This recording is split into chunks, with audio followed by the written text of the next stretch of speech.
puis je suis parti et j'ai rejoint Marodi. D'accord. Alors, l'étape Marodi, Ouais.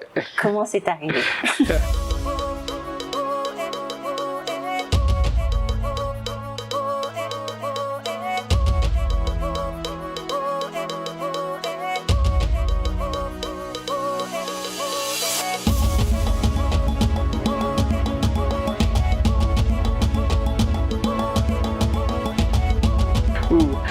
Marodi, j'ai découvert Marodi quand ils ont proposé le concept de la série Adja à Patisen. D'accord. Donc quand ils ont, je n'ai pas travaillé dessus, hein, j'ai juste lu et j'ai donc participé en fait à enrichir l'idée, mais en étant du côté client. Donc du coup, on validait ou pas les épisodes qu'on envoyait, le casting, les propositions de casting. Et c'est comme ça que j'ai découvert Marodi. J'aimais surtout l'audace. J'aimais surtout l'audace de Marodi. Marodi a une certaine audace et moi j'adorais ça. C'est-à-dire ils avaient un truc sur lequel je m'identifiais. Quand on regarde mon parcours et que j'ai vu que Marodi en fait à la base c'est même pas leur métier en fait. Ah oui? C'est pas du tout leur métier. À la base, c'était une plateforme de diffusion qui a été créée justement pour mettre en avant le savoir-faire local. Et les gens s'inscrivaient sur Marodi YouTube justement parce que Marodi faisait le relais. Donc il y avait des producteurs qui étaient là et Marodi était cette page qui mettait le tout à l'intérieur. Et pour une fois que ça arrivait, les gens s'abonnaient en fait sur Marodi et aimaient. Sauf qu'à un moment, Marodi s'est dit, bah, nous on veut d'autres types de contenus. Marodi a essayé de bosser avec pas mal de producteurs et puis à un moment, bah, ils se sont dit, vous savez quoi, ce qu'on veut faire, nous on sait ce qu'on veut faire, ben on va le faire. Quand ils ont commencé avec Pod et Marichou, ça a eu le succès que ça a eu, Pod et Marichou, et puis ils ont continué à grimper. Ils ont proposé Adja à Patisen. Pour moi c'était un concept magnifique parce que il y avait le côté divertissement, mais il y avait aussi un objectif commercial et de communication de Patisen qu'ils ont respecté, c'est-à-dire ils ont respecté l'ambition du client et ils se sont dit on va faire d'une pierre deux coups. On va faire du divertissement, on va faire ce qu'on sait faire, on va créer du contenu, divertir les gens, créer une histoire qui va être intéressante, mais on va surtout remplir en fait un objectif d'un client et l'aider à ce qu'il atteigne en fait cet objectif-là. Et ils l'ont fait en fait avec Adja et moi j'ai trouvé ça superbe et je me suis dit tiens c'est des gens qui ont un parcours où ils n'étaient pas supposés en fait normalement faire ça, mais leur ambition et leur envie en fait les a poussés à sortir Adja. C'est vrai que quand tu regardes les différentes séries proposées par Marodi, les placements produits font partie intégrante de l'histoire. T'as pas l'impression que c'est rajouté au hasard et c'est assez très bien orchestré. Je trouve ça pas mal. Ouais, important, hein, parce que ce sont ces partenaires-là qui aident à financer et qui peuvent aider justement à, en tout cas, donner un départ. Hein, et c'est ce qui arrive actuellement. C'est grâce à ce partenariat-là, que ce soit Marodi ou notre maison de production, tous ceux qui le font gagnent en fait du pouvoir. Je dis gagnent du pouvoir, ben, on ne fait pas de production si on n'a pas d'argent. Oui, ça c'est vrai. Et aujourd'hui, trouver des partenaires comme ça qui osent prendre de l'argent et le mettre en fait sur une production, moyennant bien sûr de la visibilité, donc un objectif qui est commercial et marketing, il faut remercier ces personnes-là et ils participent justement à aider en fait à construire une industrie parce qu'on a besoin de ça en fait ici. On a besoin d'une industrie, il faut commencer quelque part. Au Sénégal, on commence comme ça. Et plus tard, bah, ça va évoluer, les placements seront peut-être différents, si ça se trouve il y aura plus forcément de partenaires qui vont en fait mettre leurs produits dedans ou leur argent, peut-être que ce sera maintenant autre chose, peut-être qu'il y aura des fonds, peut-être que l'industrie sera tellement forte que l'État va le prendre en main et va justement financer toutes ces productions-là. En tout cas c'est l'ambition et voilà. Donc voilà, c'est ce que j'ai vu un peu en Marodi, j'aimais bien ce côté truc et je leur ai proposé le casting de Khadija, donc celle qui a joué Adja, qui est une amie. Et quand on l'a proposé, depuis donc j'ai aidé. en tant que directeur artistique. Donc je challengeais un peu tout ce qui était générique, les placements de produits, je regardais de temps en temps, la musique, ce genre de trucs. Et j'ai découvert ce monde de la prod que je connaissais déjà, mais côté publicité. Et là, je découvrais le côté fiction et... Ça t'a plu, ça t'a scotché. Ça m'a scotché parce que... vous savez, des fois, une personne peut ne pas savoir ce qu'elle veut jusqu'à ce qu'elle l'est. Oui. Elle peut ne pas savoir exactement ce qu'elle veut jusqu'à ce qu'elle croise justement cette chose-là. Oui. Des fois, on se dit, ok, j'ai envie d'être architecte, oui. J'ai envie d'avoir un cursus scientifique. Finalement, j'ai un brin artistique en moi et je continue d'évoluer. Parce que je ne sais pas exactement où je vais, mais je sais que je peux faire plus que ça en fait. Ouais. Donc je commence par être infographe, je commence par être directeur artistique. Et puis ce que je n'ai pas dit, c'est que pendant que j'étais infographe en imprimerie, j'écrivais. D'accord. Donc j'écrivais des histoires, j'adorais ça. Oui. J'étais très bon en lettres au lycée. D'ailleurs, quand je passais... C'est rare d'être bon en lettres et en sciences en même temps. Oui, d'ailleurs, une petite histoire pour être où j'ai fini premier du Sénégal en dessin industriel. Oui. Il y avait une grosse discussion dans mon lycée parce que j'étais le meilleur en lettres, j'étais très bon en français et j'étais bon en écofemme et j'étais bon en fait en dessin industriel. Donc on m'avait dit c'est soit l'un ou l'autre. Tu vas faire écofemme, soit tu fais en fait. Donc moi j'ai fait les deux. Sauf que j'ai donné de la priorité au dessin industriel, donc j'ai réussi et l'autre j'étais fatigué ce jour-là, donc j'ai pas fait. Oui. Et après mon bac, l'école m'a orienté dans 2 lycées différents. Oui. Et je pense que c'était une erreur parce qu'on m'a orienté en L à Blaise Diagne où je devais faire des lettres et on m'a orienté en S3 au lycée de la Fosse parce que la commission voulait ça. J'étais premier du Sénégal en dessin industriel, etc. Donc on m'a dit il faut l'accompagner, il faut lui trouver en fait une inscription tout de suite. Donc j'avais deux inscriptions. Et c'est pour dire en fait que les lettres, j'ai toujours aimé ça. Donc quand j'étais à l'imprimerie, j'écrivais des petites histoires et il y en a que j'écris toujours en fait, depuis là. Ah oui? Donc je les écris toujours. Tu me racontais tout à l'heure que tu as commencé justement à t'intéresser au monde de la fiction en travaillant sur la série Adja du côté annonceur. Oui, dis-moi en plus. Exactement. Et donc du coup la série Adja m'a permis de voir à travers Marodi ce monde en fait de la production qui m'était en fait accessible. Il faut savoir que Marodi a rendu en fait ce monde-là un peu plus accessible parce que moi j'en ai côtoyé d'autres maisons de production, j'en connais beaucoup. J'ai bossé avec eux en tant que directeur artistique, que ce soit pendant mes 5 ans en fait à Macan ou mes 4 ans et demi en fait à Patisen, j'ai croisé les meilleures maisons de production au Sénégal. Dans le cadre de la publicité. Dans le cadre de la publicité. Mais c'est également des maisons de production qui travaillaient aussi dans la fiction. Oui. Voilà. Et quand j'ai croisé Marodi, je suis allé dans les locaux de Marodi, je me suis rapidement en fait identifié à eux parce que il y a toujours, j'ai rapidement fait ce parallèle à mon parcours, c'est que des choses qui normalement ne te sont pas forcément, j'ai pas envie de dire forcément accessibles, mais n'étaient pas destinées en fait à faire ça. C'est ce que Marodi a fait et moi je me suis vu dedans. J'ai croisé des jeunes qui avaient des parcours voilà, un peu comme le mien. Et je me suis dit, mais écoute, moi je fais partie de cette famille-là. Et voilà, donc j'ai eu des discussions très intéressantes avec le PDG. Et puis, je me suis rendu compte qu'on avait la même vision, en fait, que ce soit de la production, de l'art, du 7e art, des séries, et même d'un point de vue business aussi.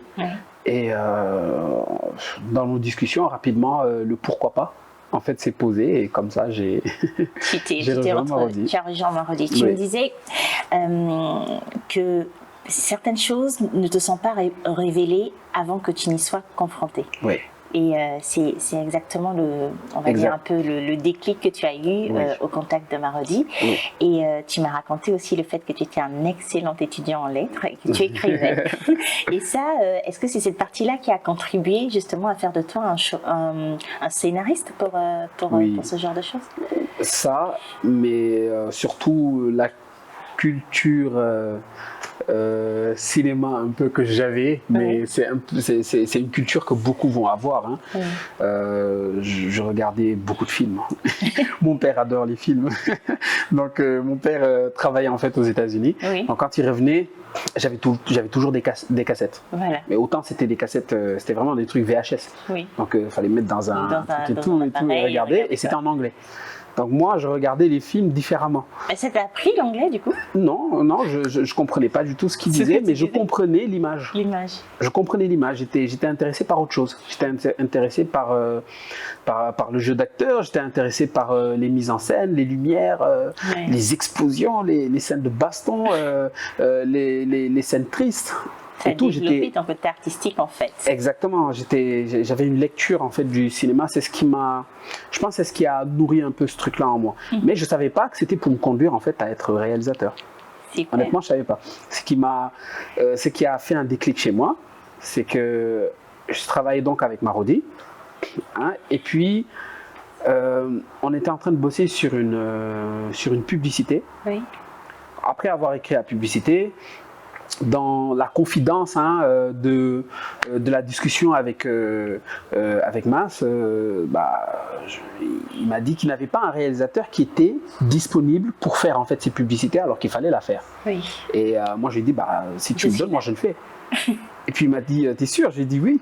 Il me dit écoute, je pense que tu pourrais parce que tu as écrit en fait le concept, hein, tu as fait la direction artistique, donc j'ai fait un dossier dans lequel j'avais tout. J'avais donné les intentions de casting, de décor, tout était précis. Et il m'a dit je pense que tu pourrais le faire. Donc du coup j'ai dit écoute, si tu me donnes, je vais le faire. Il m'a dit vas-y. Donc j'ai fait la pub.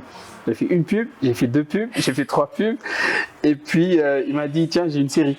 Ah oui. Ouais, j'ai une série, j'aimerais que tu travailles comme scénariste dessus. Donc je me rappelle, c'est la première série sur laquelle j'ai travaillé à Marodi. C'est laquelle? Et c'était avec Calista. Calista qui a travaillé sur l'ébauche en fait de la série. C'est une série qui s'appelle Linyu Bole. C'était une commande de l'agence 3D en fait au Sénégal qui devait sensibiliser les gens sur l'importance d'aller voter, d'aller récupérer les cartes d'électeurs et d'aller voter. Et donc du coup, Calista a travaillé sur un concept, hein, et puis a soumis le concept en ayant un épisode pilote. Donc quand elle l'a envoyé à Mas me l'a partagé, je l'ai lu et j'ai adoré. J'ai adoré ce qu'elle a écrit et j'ai écrit, c'est-à-dire elle a envoyé un truc et moi je me suis mis en fait à compléter, à enrichir son idée, à enrichir en fait l'idée.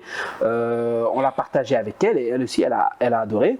Elle était occupée autant en fait sur Maîtresse d'un homme marié et puis elle a dit écoute, je pense que j'aime bien ce qu'il a écrit là, je pense que tu as trouvé ton gars. Et puis comme ça elle s'est retirée du truc et moi j'ai continué. Donc j'ai écrit les 5 épisodes de cette mini-série, parce que l'idée en fait c'était vraiment de ne pas juste sensibiliser, de ne pas juste dire aux gens écoutez, venez, allez, les gens ne regardent pas ça. C'est ça que j'aime bien en fait avec Marodi. Ils trouvent le moyen de rendre intéressant et attractif des choses que les gens à la base en fait ne regarderaient pas. Dire aux gens écoutez, le bouillon Adja, il est fait comme ci, il est fait comme ça, etc. les gens ne vont pas regarder. Mais par contre quand vous racontez l'histoire d'une famille, et que vous donnez des noms justement de ces produits-là à chaque membre de la famille, là vous créez en fait un lien et vous rendez ça attractif. Et c'est ce que Calista a fait en fait avec donc Mas sur Linyu Bole, et ils ont présenté cette mini-série pour sensibiliser, mais en racontant une vraie histoire. Et donc du coup, moi j'ai pris goût à ce truc-là. Les gens se sont identifiés au personnage. Exactement. Donc j'ai écrit les 5 épisodes et puis même chose. Quand j'ai écrit, je me suis rendu compte que je ne faisais pas qu'écrire en fait. Je réalise en même temps que j'écris. Parce que, vous savez, il y a un côté mise en scène dans l'écriture d'un scénario, mais un réalisateur va l'écrire en prenant en compte l'aspect production. C'est-à-dire, va aller jusqu'au bout, c'est-à-dire de la faisabilité en fait d'une séquence. De se dire, ok, Cette séquence, on va la jouer avec les deux personnages assis, en train de discuter, et on va placer une caméra de ce côté-là. Oui. On va faire en sorte que le pot de fleurs ne gêne pas trop, Oui. et on va placer la lumière de telle façon, et en intégrant des langages en fait cinématographiques, en plaçant par exemple l'antagoniste à gauche, parce que dans le sens de lecture d'une personne normale, c'est la gauche vers la droite, donc c'est la bonne personne, etc., etc. Donc moi je faisais ça. Okay. J'écrivais, mais à côté j'avais mes notes. Oui. Et je voyais, j'arrivais à visualiser en fait la séquence dans mon esprit. Et je ne pouvais pas m'empêcher de le mettre dans l'écriture. Okay. Donc en le faisant, bon, Mas, même chose, même exercice, il a lu le truc et puis il m'a dit je pense que je vais mettre telle et telle et telle personne dessus. Et puis à un moment, bon, je lui dis écoute, j'ai fait 1, 2, 3 séries pubs. Si tu me laisses faire cette série, je pourrais le faire. Oui. Il me dit écoute, moi je te fais confiance, vas-y. Et puis comme ça, j'ai fait la série. Je remercie beaucoup en fait Marodi parce que cette série m'a permis en fait de me découvrir moi en tant que réalisateur. Faire une pub c'est une chose, oui. Mais une série c'est complètement différent. Plus contraignant. Ouais. J'ai mis en pratique ce que j'avais pu apprendre en fait durant mon parcours. Le côté créatif en étant à Macan, le côté managérial en étant à Patisen, et là je le mettais en fait en pratique. Okay. Je mettais en pratique parce que je me suis découvert manager, je me suis découvert scénariste, je savais pas que j'avais autant de jus, que j'étais aussi speed et tout, et j'ai pris goût à ça. Multicasquette, c'est impressionnant. Est-ce que tu avais justement des compétences particulières, parce que tout le monde ne peut pas être réalisateur. Est-ce qu'on a des choses à apprendre pour passer de l'écriture à la réalisation? Bon, ta base de directeur artistique aide beaucoup parce que tu arrives justement à visualiser comment tout ça va se mettre en place. Mais imaginons que je sois totalement novice, que je sois un jeune qui est en train de se rechercher, en train de se dire bon, ce métier m'intéresse, mais je ne sais pas comment faire pour devenir ça. Qu'est-ce que tu lui dis? Alors, moi, je lui dirais de... les impératifs qu'il doit connaître pour pouvoir en faire son métier. Alors, pour moi, il y a des choses en fait qu'on cultive. Oui. Il y a des choses qu'on va apprendre, qui vont être une acquisition. Hein. On va essayer d'acquérir en fait ces connaissances-là. Oui. Et il y a des choses en fait qu'on n'a pas forcément, mais par contre qu'on peut cultiver et voir un peu la limite en fait de cette qualité-là en soi. Oui. Moi, je pense que tout le monde est plus ou moins créatif, mais on n'a pas le même niveau de créativité. C'est vrai. Okay, donc, quand je pars de ce principe, je me dis que quasi tout le monde peut être réalisateur. Aujourd'hui, je vous donne n'importe quel scénario, n'importe lequel, vous le donnez à n'importe qui. Une personne qui lit, elle se fait forcément, en fait, si c'est juste des lettres, du papier, juste des lettres, oui. Elle lit, mais dans sa tête, elle a des images. Oui. Parce que c'est comme ça, c'est le pouvoir de l'écriture en fait. Oui. L'écriture te décrit des scènes et tu les visualises en fait. Oui. Sauf qu'on ne les visualise pas tous de la même façon. Un réalisateur va le visualiser de façon beaucoup plus claire qu'une autre personne. Okay. Une personne lambda qui n'est pas forcément prédisposée à être réalisateur ou réalisatrice, va moins visualiser et va avoir moins en fait d'inspiration quand il lit que quelqu'un qui est vraiment fait pour être réalisateur. Voilà. Mais moi je pense que c'est des choses qui se cultivent. Oui. C'est des choses qui se cultivent quand on regarde beaucoup de films, quand on est vraiment intéressé par le cinéma. On regarde beaucoup de films, on lit beaucoup, hein, on s'intéresse en fait au parcours de cinéastes, qu'ils soient étrangers ou locaux. On s'intéresse beaucoup. Donc pour moi, c'est une façon de cultiver ça. Et après, maintenant, se découvrir. Et après, pour se découvrir, il faut pratiquer. Exact. Est-ce que justement pour devenir réalisateur, on doit connaître, on doit en savoir beaucoup sur les lumières, sur comment prendre en main une caméra? Est-ce que c'est primordial selon toi pour en faire un métier? C'est l'idéal. On va dire que c'est l'idéal. Est-ce que c'est indispensable? Moi je dirais pas forcément. Pas forcément. Ça dépend en fait du film qu'on fait. Ça oui. dépend de l'exigence en fait qu'on peut avoir. Mais aujourd'hui, un réalisateur peut mettre avec lui Toute une équipe. Toute une équipe en fait qui va justement le permettre. Pour moi, la chose qui est indispensable pour un réalisateur, c'est la vision. Oui. C'est une vision en fait. C'est vraiment avoir une vision, la vision d'un film. Savoir raconter une histoire. Un réalisateur doit pouvoir raconter une histoire. Quand il y a écrire, lire une histoire et pouvoir la compter. Oui. C'est très différent. Aujourd'hui, vous donnez une histoire à quelqu'un qui n'est pas capable de bien la raconter, mais va juste lire. Oui. En vous disant, il est entré dans la chambre, oui. etc. Vous n'allez pas captiver les gens et ça peut être une séquence qui va être normalement émotive, mais ne va pas forcément toucher les gens. Par contre, quelqu'un qui sait vraiment raconter oui. va prendre le temps de mettre le ton, va vous dire il est entré dans la chambre. Exact. Et d'un coup, il est arrivé. Vous voyez un peu, c'est ce qu'un réalisateur fait en fait. Un réalisateur fait ça. Il prend un écrit et il te la raconte en fait d'une façon qui va t'intéresser. Avec de la musique, avec de la lumière. Mais encore pour la musique, c'est pas lui qui l'a fait. Oui. Mais par contre, il va dire comment il voit la musique. La lumière, c'est pas lui qui l'a fait. Oui. Il va travailler avec un directeur photo oui. qui lui en fait va avoir des chefs électro oui. qui vont faire en fait la lumière. Mais même là, ça peut se faire en fait avec les indications de réalisateur. Donc il faut juste savoir raconter une histoire. Si on fait un parallèle avec la société sénégalaise, on pourrait dire qu'un réalisateur, en fait, c'est un griot qui raconte justement l'histoire. C'est bien ça? Ça peut être un bon parallèle. Ça peut être un très bon parallèle. Vous imaginez un griot, le pouvoir en fait qu'un griot va avoir, oui. C'est en image en fait. Le réalisateur, il le fait en image. Magnifique. Il fait en image. Magnifique. Alors, tu m'as parlé de ton côté réalisation, tu m'as parlé aussi de l'écriture. Et ce qui m'intéresse ici aujourd'hui, c'est que de tout ce que tu m'as raconté jusqu'ici, et de toutes les vies que tu as eues en une seule, parce que tu en as eu vachement, quelles sont les leçons que tu tires de ça? Qu'est-ce qui t'a le plus marqué de manière positive? Qu'est-ce qui t'a demandé un peu plus d'efforts sur toi, ou peut-être qui t'a permis de te connaître différemment, et pour te permettre d'arriver à ce que tu es devenu aujourd'hui? Alors, je vais dire mes convictions personnelles. D'accord. Convictions personnelles, savoir exactement ce que tu veux dans la vie. Savoir ce que tu veux.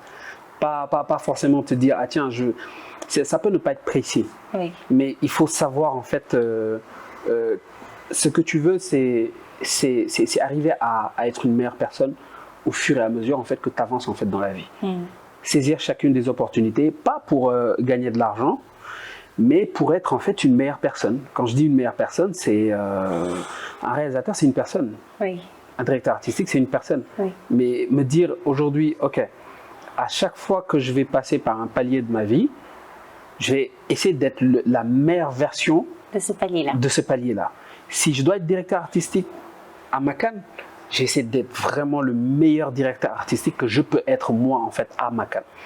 Pas être meilleur que tel directeur artistique, mais oui. moi déjà, en tant que DA, je vais tellement me donner à fond que c'est sûr que bon, là j'ai atteint le plafond quoi. Maintenant je vais peut-être faire autre chose. Oui. Ok, mais pour moi c'est ça. Il faut c'est ce que j'aime le plus en fait dans mon parcours. J'ai aucun regret, aucun, parce qu'à chaque fois que j'ai eu l'occasion d'être infographe, d'être DA, d'être réal, d'être scénariste, d'être showrunner, j'ai saisi cette occasion et je me suis donné surtout à fond. Je suis donné à fond, je ne me suis pas ménagé oui. et je n'ai pas triché. Pour moi, c'est cette satisfaction-là hein, que je cherche et je continue en fait de chercher. As-tu eu des moments de découragement ou des moments de doute aussi? Parce que en faisant tout ça, tu t'es peut-être dit, bon, est-ce que là je peux y arriver ou... Comment, dans ces moments-là, justement, si tu en as eu, quels sont les outils que tu as utilisés pour pouvoir rebondir et te dire, il faut quand même que je continue? Ah ouais, les moments de doute, j'en ai eu beaucoup. J'en ai eu beaucoup. Hein. J'en ai eu beaucoup quand j'ai arrêté les études. Oui.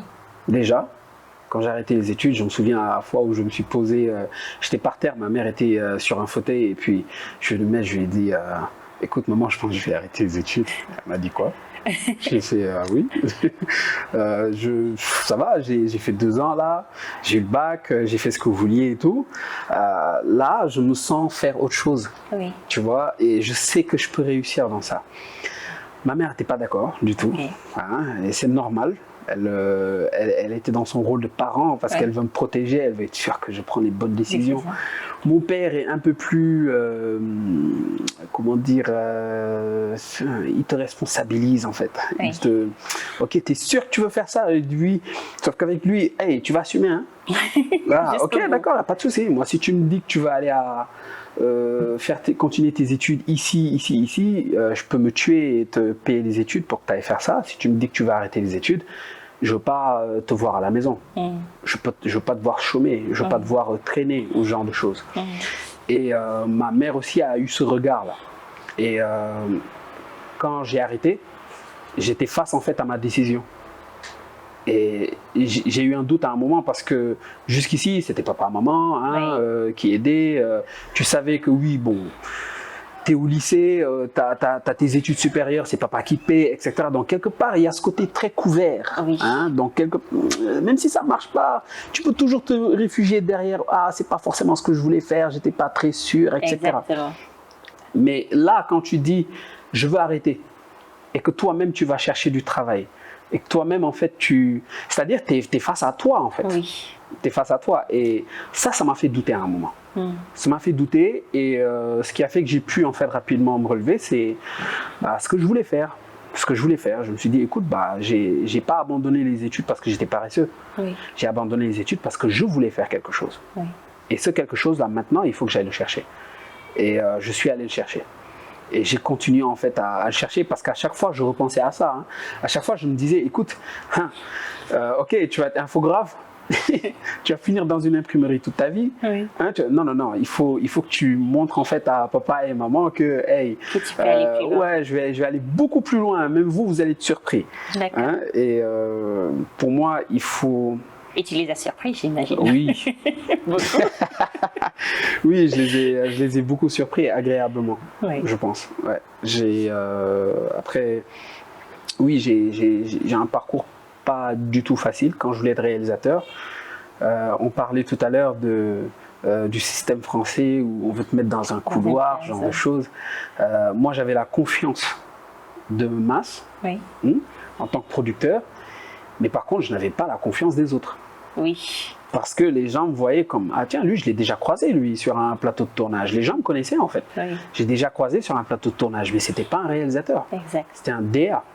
Ok, donc je l'ai jamais vu commander une lens. Je l'ai jamais vu dire, on va prendre un 35, on va mettre 2 personnages ici, et les gars, on va commencer à telle heure, etc. Donc certaines personnes vont se dire, franchement, je trouve qu'il mérite pas ce poste. Est-ce que tu vois, moi, j'en ai vu des réalisateurs, lui, c'est pas un réal. Ok, et c'est pas des bruits de couloir, c'est parfois des choses que les gens viennent me dire. Ok, de façon positive et de façon négative. Il y a des gens qui viennent vous voir, qui vous critiquent et qui vont toucher en fait quelque chose en vous, mais c'est pas forcément négatif. Souvent, c'est les personnes qui vous aiment le plus. Les personnes qui viennent vous mettre en garde en vous disant, écoute, tu es en fait dans un milieu où il y a déjà en fait une façon de voir les choses et il y a une espèce de club, tu vois, de personnes qui mériteraient en fait de faire ce job. Parce que réalisateur, c'est un job noble. Et les personnes qui peuvent rapidement, et c'est 2 choses qui peuvent te faire couler. Exactement. Parce que si tu n'as pas le moral, en fait, tu te dis, écoute, je pense que je devrais. Comment tu as fait justement pour ne pas. Ah, moi, j'adore les défis. Ah, moi, je suis comme ça. Hein. Moi, je suis comme ça dans tout, dans absolument tout, hein, dans tout. Quand j'arrive quelque part et que je vois qu'il y a un truc ici qui est soi-disant inaccessible, là, que genre, c'est pas facile de le faire et tout. Ah bon? Tu veux y aller pas. En tout cas, si ça reste dans mes cordes, ça reste dans mes cordes. Si c'est du créatif, moi, je ne donne pas de limite à ma créativité. Je sais faire beaucoup de choses. Je fais de la musique, par exemple. Je compose de la musique. Pas ça. Tu vois, je compose. Super. Pour des films, pour des personnes. Pour moi. Pour toi. C'est que tu envisages de devenir justement t'as lancé quelque chose. Disons que la musique, je suis quelque part un peu obligé d'aimer ça. D'accord. Parce que dans mon rôle de réalisateur, je raconte des choses avec la musique. Bien sûr. Je suis obligé en fait de raconter comme ça. Quand je fais une séquence, j'explique un peu comment je travaille. Par exemple, quand j'écris une séquence, quand je dois écrire un scénario, j'ai tout le temps mes écouteurs et j'ai une musique qui est en train de rouler. Et si j'écris une séquence où mon personnage est en train de pleurer, la plupart du temps, on viendra me trouver en train de pleurer en écrivant. Ben forcément, oui, parce que j'ai envie. Oui, dans ce et c'est cette même musique en fait qui colle. Quand ça colle pas, je change de musique et là je suis bien et je visualise le tout. Et j'envoie cette musique en fait au gars qui doit composer. Je lui dis écoute, je fais un truc comme ça, c'est comme ça que j'ai pensé la chose. La mise en scène, il faut que ça colle, comme je l'ai pensé au moment où j'écrivais. Le jeu, exactement. J'aide beaucoup en fait les acteurs. Donc je ne donne pas en fait de limite à ma créativité. Donc quand on me dit dans un milieu, écoute, être réalisateur, il faut que tu fasses ça, il faut que tu sois comme ci, il faut que tu sois comme ça, il faut que tu aies fait des études, il faut que tu aies fait un court-métrage, que tu aies fait un festival, que tu aies fait ça et ça et ça, je leur dis non. Non, moi j'ai déjà commencé à réaliser dans ma tête et tout, et ce que j'ai en tête, je vais réussir à le faire. C'est une très bonne façon je pense, d'envisager les choses, d'envisager la vie et ce qu'on peut faire de sa vie professionnelle. Et partant de ce principe, est-ce que tu as eu justement des mentors ou même des livres qui t'ont marqué pour bâtir ce mindset-là que tu as? Alors, je lis. Je vais pas dire je lis énormément, oui. Hein, mais oui, il y a des. Il n'y a pas de livre en tant que tel en fait qui m'a beaucoup inspiré, mais j'aime beaucoup les écrits, les quelques recherches que je fais en fait sur Cheikh Anta Diop et sur Ousmane Sembène. Oui, ils sont magistraux. Oui, ce que j'aime bien en fait ce qui m'a inspiré, c'est ne pas calquer. C'est-à-dire, on a tous une histoire. Oui. Quand on regarde ça de façon globale, l'Afrique a une histoire. C'est vrai. L'Afrique a une histoire et l'histoire d'Afrique, ce n'est pas forcément ce que l'on nous raconte, ce que l'on nous dit. Mais l'histoire de l'Afrique, ça peut être ce que l'Afrique a décidé en fait de raconter. Ça peut être ce que l'Afrique, en fait, ce dont l'Afrique se souvient, mais pas ce dont une autre personne se souvient ou ce qu'on a décidé de nous raconter, etc. Quand je prends ce truc-là qui peut être assez global et que je le ramène en fait à moi, c'est le même principe. Ce n'est pas ces personnes-là qui sont venues me voir en me disant tu n'es pas réalisateur ou tu ne peux pas être réalisateur qui va décider si je vais être réalisateur ou pas. Non, c'est ce que moi j'aurais décidé en fait de faire, le parcours que je vais avoir et le travail que je vais fournir. C'est ça qui va faire que je vais être réalisateur ou pas. Et ces deux personnes-là en fait m'ont beaucoup inspiré ce truc-là parce que Cheikh Anta Diop, par exemple, a eu l'audace de remettre en question des choses qui étaient acquises, hein, mais mondialement. Oui. Les gens avaient une vision en fait de ce qu'était l'Afrique, de ce qu'était l'Égypte, de ce qu'étaient nos langues, de ce qu'étaient les maths, de ce qu'était telle et telle chose. Ils ont remis en question. Il s'est mis des gens à dos, etc. Mais il a eu l'audace en fait d'aller chercher et de connaître par lui-même et de partager ce truc-là. Ousmane Sembène a fait la même chose en fait avec le cinéma. Je me souviens, il y a une interview qu'il a eue qui date de longtemps et je l'ai encore toujours avec moi, où il dit en fait que on lui posait la question de savoir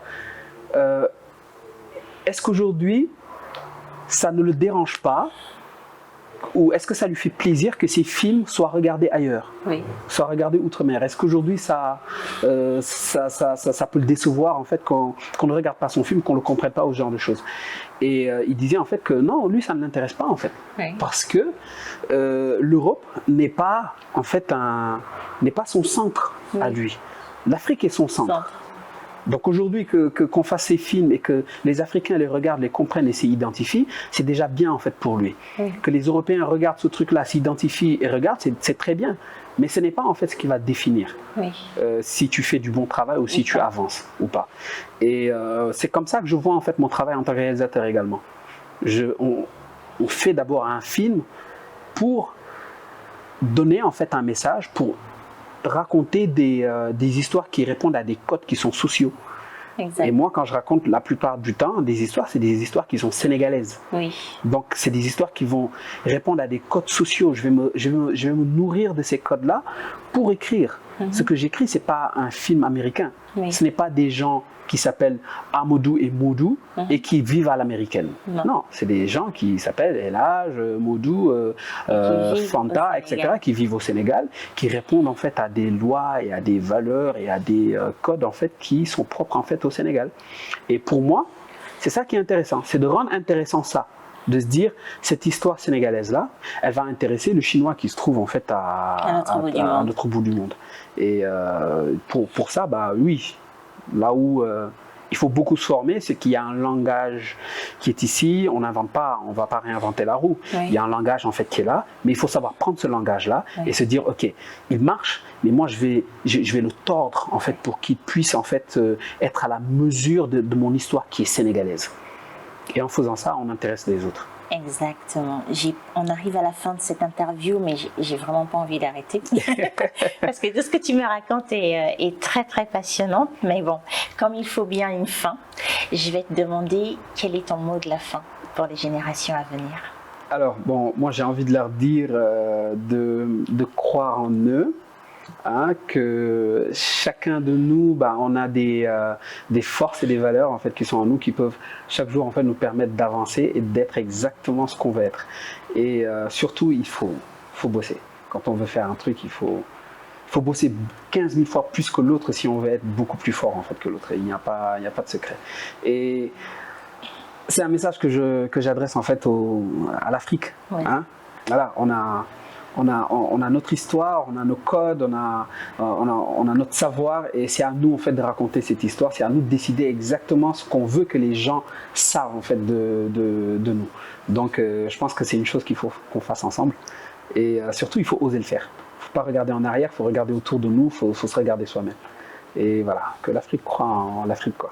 Je te remercie infiniment pour ce partage, pour cet échange. J'ai passé avec toi un excellent moment. Merci. Et j'espère qu'il en a été de même pour ceux qui nous regardent. Plaisir partagé et merci pour l'intérêt. Franchement, ça me touche vraiment. Merci beaucoup. C'est moi. Merci Elhaj. Merci. Et je vous dis à très bientôt dans un talent, une histoire.